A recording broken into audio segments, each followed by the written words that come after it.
So if you're in the woods and you don't know where to go, start walking.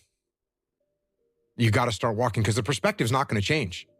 You have to start moving forward. You have to start taking steps in order to improve your vision, improve your perspective, change your perspective, make some kind of progress. And worst case scenario, you figure out that you walked the wrong direction. Okay, now you can go walk in the other direction. And that's going to be fine. But standing there lost and not doing anything is just waiting to die, waiting to starve to death. Don't let that happen. When you're suffering or you're lazy or you're procrastinating, doing something that's harder than the state that you're in bounces you back much faster. Yes. This is all based in the dynamics of dopamine. It's sort of crazy. If you know how people are procrastinating to write something or and they start cleaning the house? Yeah. Something they normally don't want to do. Well, it's just something that's easier than the thing that you're supposed to do. Right. It turns out, and I learned this from Anna, if you do something that's even harder than the thing that you're trying to avoid, all of a sudden you're able to do that. And you're like, oh, okay, well, it's just psychology, right? No, it's not psychology alone. It's psychology, but once dopamine is deployed at that level, you're a different person. People don't ever get to see behind the curtains of what happens. They just see the show in front. Behind the curtains, there's a lot going on. Yeah, there's a lot of focus, there's a lot of determination, there's a lot of walking away from folks, there's a lot of holding your tongue and turning the other cheek. There's a whole lot of that going on. And that ain't gonna stop. Because that's who God called. God called us collect, you know that, right? And we accepted the charges. There you go. All right. So we got to pay for that. Because he called us collect and we accepted those charges. Man, you gonna get what's coming to you. Mm-hmm. You gonna get what's for you, man. You don't have to want what anybody else had. Right. You don't have to envy it, be mad about it, wish for it. What God got for you, you gonna get it. Now you might can prolong it, trying to orchestrate and control the situation and the narrative on your own. Mm-hmm. But I feel as if what's destined for me, the Creator gonna give it to me. But rejection may be a part of that. There's a story in the Bible where Solomon is dreaming. He goes into dream state, and God comes to him in dream state, and God says to Solomon, anything that you want, I will give you. If you want wealth, I'll give you wealth. I'll make you the richest man.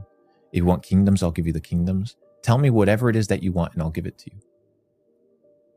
And Solomon didn't ask for riches, didn't ask for kingdoms. He asked for one thing. He said, give me wisdom. And God gave him wisdom. And after that, the riches came, the kingdoms came, and every other thing that comes with it. So as I read that, I sat there and I was like, God, give me wisdom. I don't know what it looks like. I don't know what this means, but give me wisdom and allow me to be a person that makes decisions not out of spontaneity, not out of reactiveness or out of emotion, but out of a state of mind in which I can be wise. And from that, everything else will come. So my relationship with God is now a pursuit of truth and a pursuit of wisdom. I've never seen anyone not be able to progress if they made the task small enough. But, that can be pretty humiliating. Now, the upside is that once you take that first step, you've looked the beast in the face and you'll start progressing, not linearly, but exponentially in speed.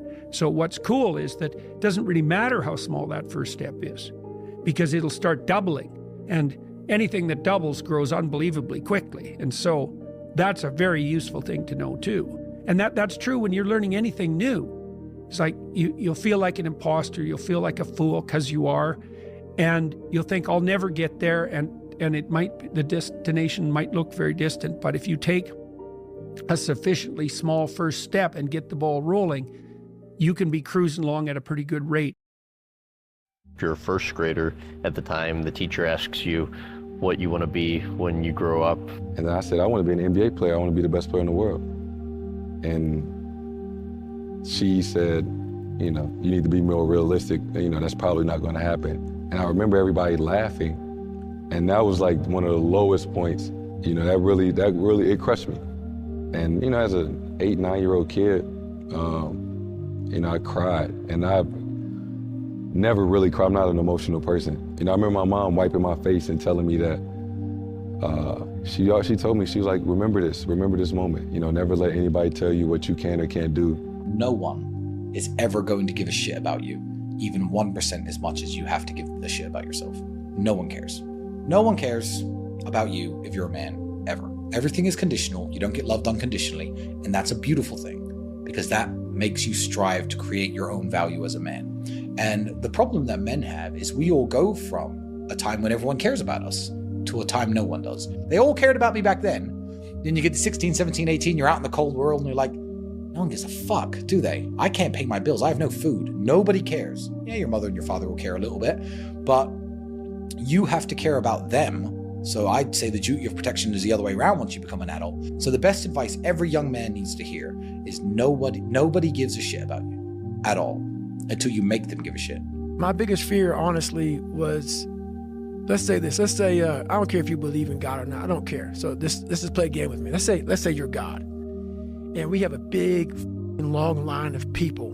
And I made it to heaven. I'm 75 years old. I'm 300 pounds. I made it to heaven. I worked for Ecolab my entire life, spraying for cockroaches. That's what I did.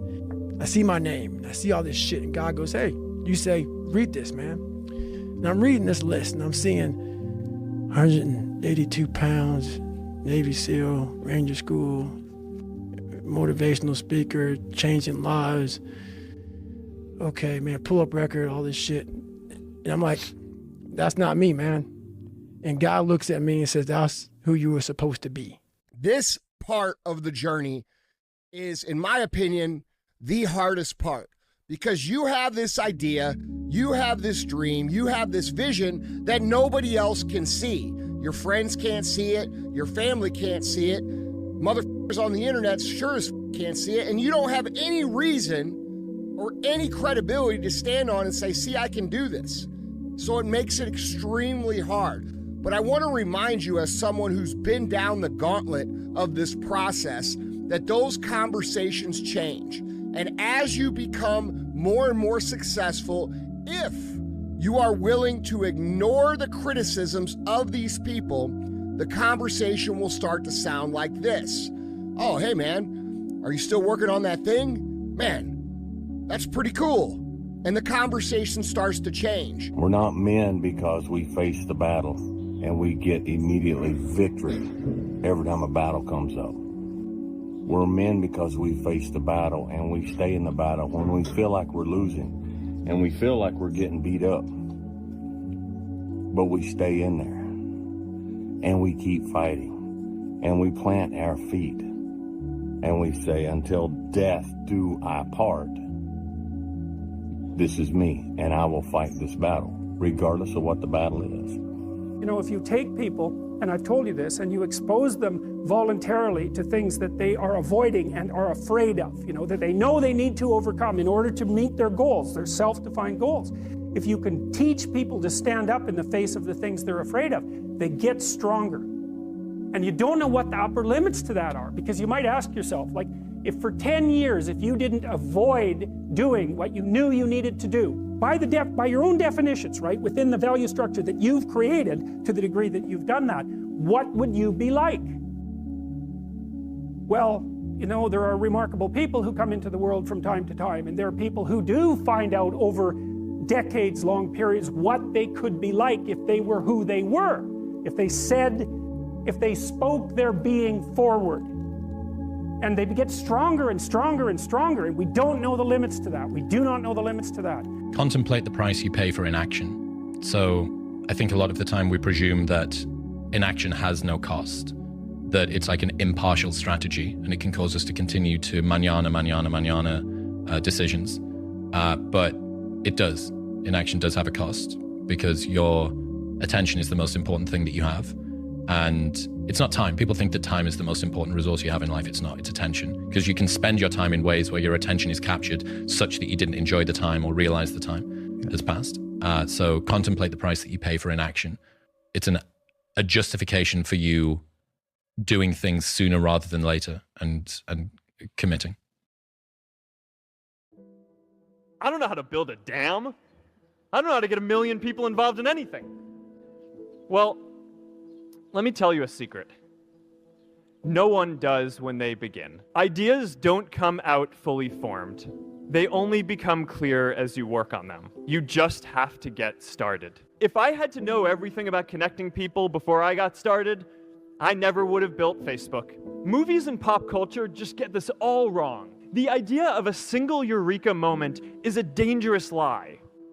It makes us feel inadequate because we feel like we haven't had ours yet, and it prevents people with seeds of good ideas from ever getting started in the first place. For me, I was more miserable trying to make everyone else happy than I am now with everyone else unhappy with me. And so I think like from the social group I had before I quit my job, if we're going all the way like ground zero to today, I talked to no one from that time in my life compared to today. And I was absolutely miserable and unhappy and unfulfilled.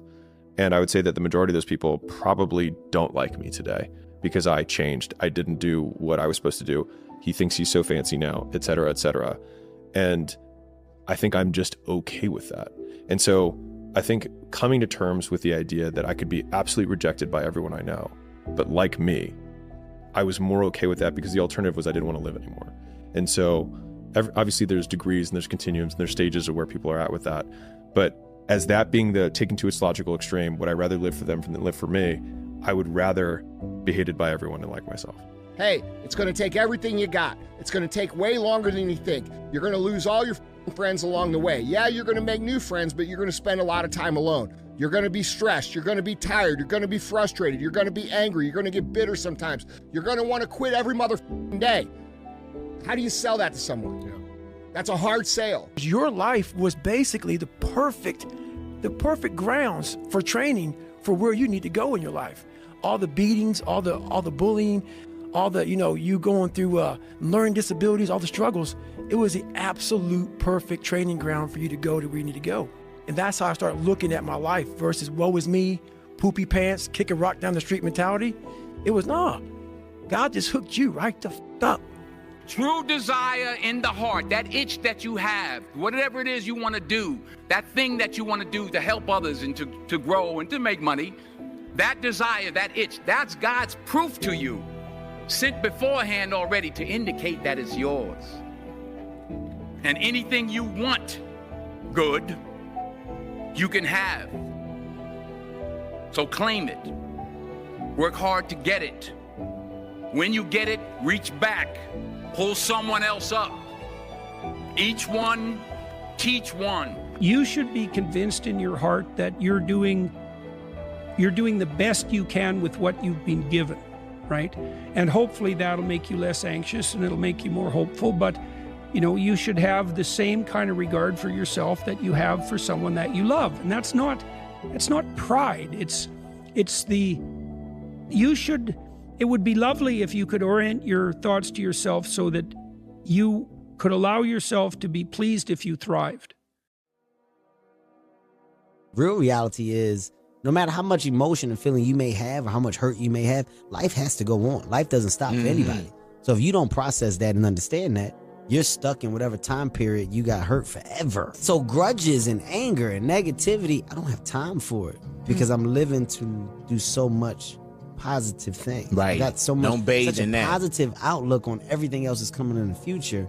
I can't stand in the past and bathe in what was wrong. And even if you're not where you want to be in life and you're grinding and you're on that hustle. And there's a lot of people like that, right? I get it. Keep grinding, but also appreciate it. Appreciate that hustle. Appreciate this thing. Appreciate this fucking beautiful, chaotic, unknown existence you're in. The thing we call life. Yeah, that you don't know what the fuck is gonna happen. It's open-ended. It's wide.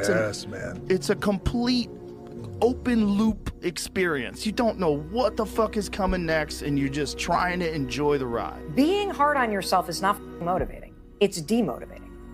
And if you already feel like a failure, or you feel a sense of shame, or you're overwhelmed, beating yourself up for where you are does not fucking work. It drives you into the gutter. The most motivating force in the world, on the planet, based on research, hands down, is empowerment, encouragement, support, and celebration. And for our entire lives, we have outsourced that to somebody else. I'm a big believer that you should only listen to somebody or take advice from people who have bigger dreams for your life than you do. And I think most people don't have bigger dreams for you, which just means that for me, like, their advice is invalid. I think that, like, in the dark times that you will inevitably have in life, like, having someone who believes in you is just everything. It can be everything. Good times don't last forever. neither do the bad times. It's gonna come, it's gonna go, and you just have to be ready to ride the storm and enjoy it for what it is. And maybe when you go truly crazy, you can enjoy the bad times as much as you can enjoy the good times, because there's no light without dark. I don't know about you, but my brother and I, our best stories are being broke. In fact, being rich only has any value at all because we were broke. If I buy a Lamborghini, I don't care. But if I buy a Lamborghini and then laugh about how I didn't have a car, now I want the car. There's no light without dark. There's no joy without pain.